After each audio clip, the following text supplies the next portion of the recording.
এবার চিন্ময়ের মুক্তি চাইলেন শেখ হাসিনা।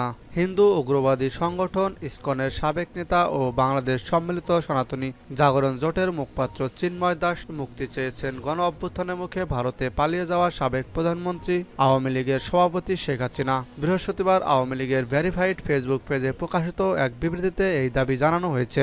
আইনজীবী সাইফুল ইসলাম আলিপের নাম উল্লেখ না করে বিবৃতিতে শেখ হাসিনা বলেন, চট্টগ্রামে একজন আইনজীবীকে হত্যা করা হয়েছে। এ হত্যার তীব্র প্রতিবাদ জানাচ্ছি। এ হত্যার সাথে যারা জড়িত তাদের খুঁজে বের করে দ্রুত শাস্তি দিতে হবে। এ ঘটনার মধ্য দিয়ে চরমভাবে মানবাধিকার লঙ্ঘিত হয়েছে। একজন আইনজীবী তার পেশাগত দায়িত্ব পালন করতে গিয়েছিল, আর তাকে এভাবে যারা পিটিয়ে হত্যা করেছে তারা সন্ত্রাসী। তারা যেই হোক না কেন শাস্তি তাদের পেতেই হবে। অন্তর্বর্তী সরকারের প্রধান উপদেষ্টা অধ্যাপক ডক্টর মোহাম্মদ ইউনূসকে অসাংবিধানিকভাবে ক্ষমতা দখলকারী উল্লেখ করে ছাত্র জনতার গণ অভ্যুত্থানের ক্ষমতাচ্যুত সাবেক প্রধানমন্ত্রী শেখ হাসিনা। বিবৃতিতে তিনি বলেন, ইউনূস সরকার যদি এ সন্ত্রাসীদের শাস্তি দিতে ব্যর্থ হয় তাহলে মানবাধিকার লঙ্ঘনের দায়ে তাকেও শাস্তির মুখোমুখি হতে হবে। দেশবাসীর প্রতি আমি আহ্বান জানাচ্ছি, এ ধরনের সন্ত্রাস ও জঙ্গিবাদের বিরুদ্ধে সবাই ঐক্যবদ্ধভাবে রুখে দাঁড়ান। সাধারণ মানুষের জানমালের নিরাপত্তা নিশ্চিত করা জরুরি।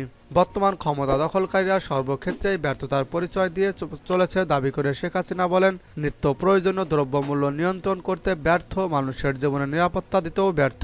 সাধারণ মানুষ প্রত্যক্ষ ও পরোক্ষভাবে এসব নির্যাতনের তীব্র নিন্দা জানায়। চিন্ময় কৃষ্ণ দাসের নাম উল্লেখ না করে শেখ হাসিনা বলেন, সনাতন ধর্মাবলম্বী সম্প্রদায়ের একজন শীর্ষ নেতাকে অন্যায়ভাবে গ্রেপ্তার করা হয়েছে। অবিলম্বে তাকে মুক্তি দিতে হবে। চট্টগ্রামে মন্দির পুড়িয়ে দেওয়া হয়েছে। ইতিপূর্বে মসজিদ, মাজার, গির্জা, মঠ এবং আহমদিয়া সম্প্রদায়ের ঘরবাড়ি আক্রমণ করে ভাঙচুর ও লুটপাট করে আগুনে পুড়িয়ে দেওয়া হয়েছে।